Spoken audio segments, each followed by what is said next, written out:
Well, it's that time of year again, guys. Should be doing this every month or every few months. Just kind of take a peek at your batteries at least. Make sure they're not swelling up.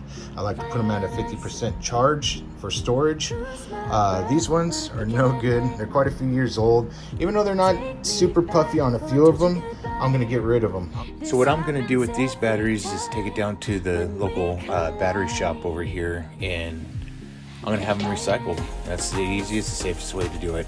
I went ahead and went through the bag, got the hard cases in here. They're all good.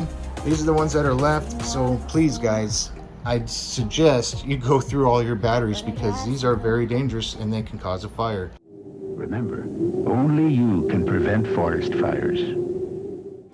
All right, off to my local battery recycling shop. Man, it is cooking today. It is going to be in the 90s here in Grants Pass, Oregon.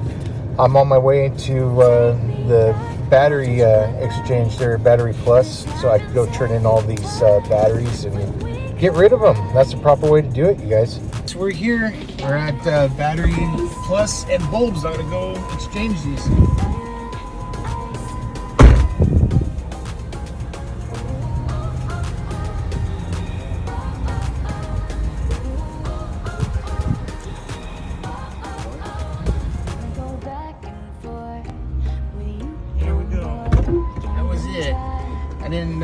I didn't have to pay, but it is like $3.50 per pound.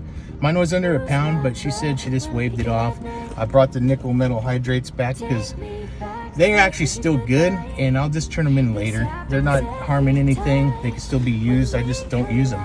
So, but the LiPos are gone, guys. So I definitely say recycle. Don't throw them away. Just take it into a place that's the safest.